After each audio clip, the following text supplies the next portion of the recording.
Hello, Sarasota County. I'm Jamie Carson, your Director of Communications, and joining me right now in the Multi-Agency Coordination Center is Public Works Director Spencer Anderson. Spencer, thanks for joining me. I know you're really busy with your team. Can you give us a little bit of update about the intersections in our community? Absolutely, Jamie. So we're working really hard to first implement a phased approach of getting the intersections back under control. We have 261 intersections the county is responsible to maintain. Those are signalized intersections. And that means there's typically a traffic signal there that maintains and operates the intersection. So of those currently, of those 261, we have 165 or 66% that are fully operational in either on standard power or on generator power at this time. So we're definitely making some progress. It's going to take some time because obviously, we've been talking with the FPL representative that's in here in our multi-agency coordination center, and they're working through the community. So for those intersections that don't have power, how are those set up through a generator?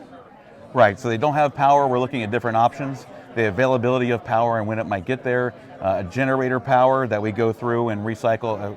We have a fueling plan to make sure that the generator has power. We could potentially put up stop signs, and we could also just have a law enforcement officer there in order to bring visibility to an intersection when it's dark and people may not be aware that there's an intersection at that location.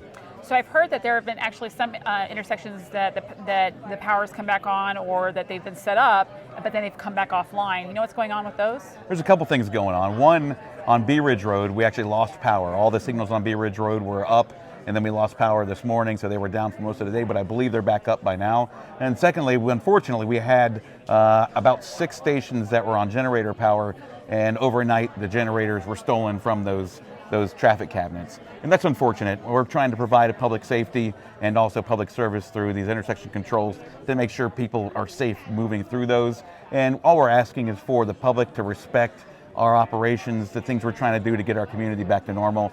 And if you need something, try to procure it some other way than taking it from the public.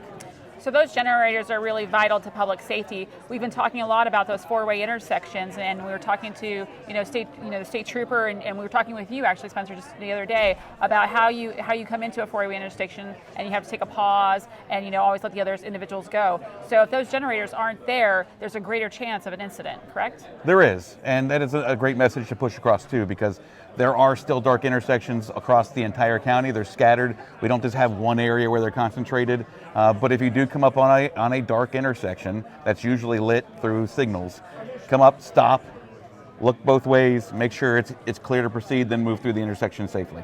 Spencer, thank you so much for joining me. And thank you for watching. If you come across an intersection that's out, please report it to 311. You can dial 311 from anywhere in the county. If you're outside the county and you want to report it at a later time, you can dial 941-861-5000. Continue to follow us on social media at SRQ County Gov, and for other helpful information about programs and services, visit scgov.net.